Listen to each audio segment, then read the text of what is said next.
borders and other aspects of the Trump and Toomey agenda be for racial inequality. Thank you. I was invited here specifically to speak about white privilege and what it means to me, and how you all can help as white allies in the fight for racial justice and against the criminalized black skin that we have. So I just wrote down some examples today, just reading through the internet about what it is when we say white privilege. White privilege has nothing to do with having more money or having being rich and not struggling. It has nothing to do with not being a hard worker or wanting the best for your family. It has to do with getting the benefit of the doubt when it comes to police. It has to do with getting unacknowledged assistance in schooling and in the justice system. Pat Toomey decided during this run that he was going to hitch his wagon to Donald Trump's racist campaign and send out an ad with the thin blue line. That's code word for us as brown and black people to watch out and be on alert, because this is a man who's backing a police department that's specifically designed to monitor and manage the black and brown community, and not helpful. I mean, the difference is in relations between police with the white community, the gated communities, and the streets here. The economic injustices that happen and the suffering that they're forced to, we're forced to do things that we would not normally do just to survive. And then the justice system on top of it is designed so that we, serve more time, makes it impossible to get a job, and then the cycle continues and continues. So we all have to be brave and courageous enough to say the names of the fallen victims. People say Eric Garner died as a result of an encounter with the police. No, he was murdered by the police. He was murdered. We have to be willing to say that Mike Brown was murdered. Sandra Bland was murdered. This shouldn't be the end result of an encounter with a police officer, but it is. And when I see someone like Pat Toomey getting excited and jumping on the Trump train, Trump said some gross things, that he supports the police, and any police that kills someone, that they don't have to go through a community advisory board, against everything that could possibly hold the police accountable for what they're doing in our community.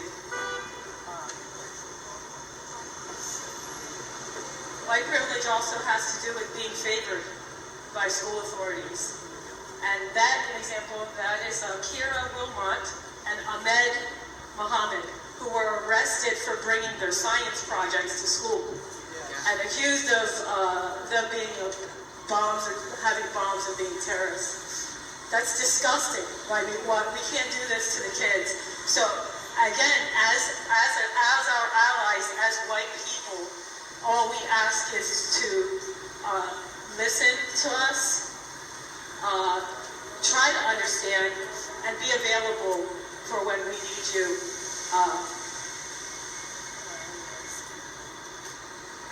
Also, there was a little boy that's 12 years old that was suspended from school the other day for making fun of how a white girl was staring during a staring contest. I'm not joking. Exactly. So here's the reason that I homeschool. White privilege is also having the curriculum be based in white history. And I saw a man that's named Jose Del Valle, and he teaches Black Studies. And he says that white privilege is your history being part of the core curriculum and mine being taught as an elective. We have to be inclusive in all people. So this is why I homeschool my son. He's never been to school because I am a Taino sub-Saharan African woman, and I want my son to know where he came from and who we are.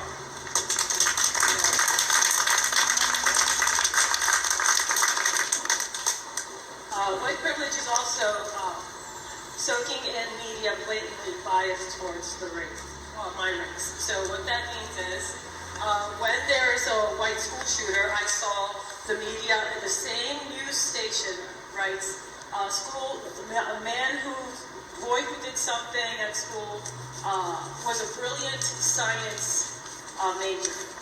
And then on the other hand, it will say, black kids, I'm sorry.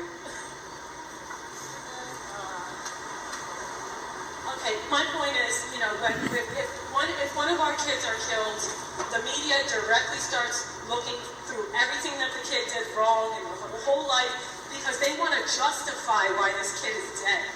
They want to say, hey, you know what? He wasn't that great anyway. So who cares? Let the poor police go.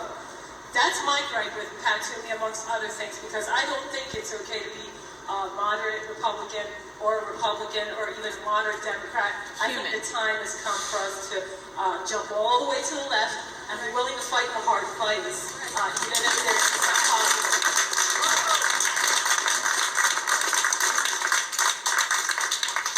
White supremacy now. Yes. Not later. Right now. Now. Absolutely. So white privilege is escaping the violent stereotype about the white race. Because although white people, the white race, not you guys particularly, but I'm sure you guys understand, are responsible for unspeakable atrocities throughout time. Yet history has flipped everything on its head and made a black skin a sin and a crime. I suggest everybody watch 13th on Netflix. I really do. And I like the caption, from slave to criminal in one amendment, and that's really what's happened. I'm sure you guys know the history of the police department and how it formed in South Carolina as a result of residents making slave catching volunteer committees that people would go out and catch the slaves, and that became the police department. And what's that place? The Citadel. The Citadel was created, the original Citadel was there to watch over black churches that were forming. So all these things are rooted in racist policies, so we have to be aware of that and willing to say, you know what, I don't give a shit if that kid stole a cigar. He doesn't deserve to have 5 shots in his back and be rotting for 4 hours in the hot sun in front of his mother.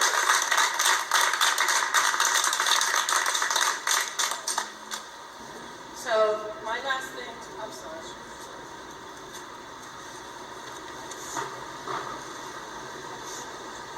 The privilege to be colorblind. That is the privilege to ignore the differences and the beauty of other people's cultures.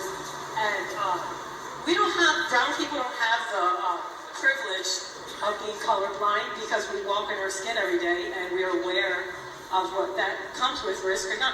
And a good example is, I live in New Cumberland. The other day I took a walk with my fiance, and the police, we were by the river, the police, there was no houses, just sitting by the river, and the police came and said, we got a phone call of suspicious people walking around. I said, oh, suspicious, you mean black? And they say, oh, no, I would never say that. I would never say that. I said, right.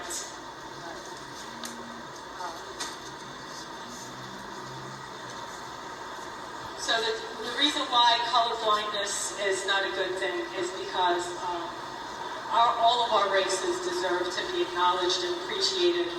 Race is part of who we are. It's our identity. It's what makes America great. It's what makes Harrisburg a great place to be.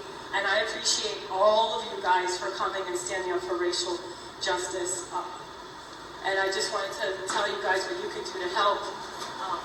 Please attend the Black Lives Matter rallies that we have at the Capitol. Please, please. He's always there. He's always there. So please come.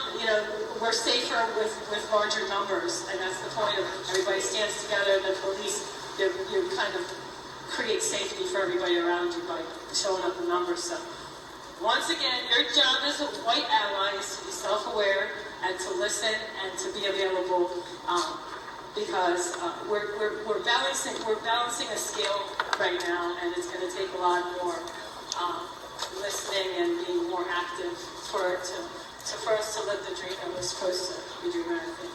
Okay, thank you.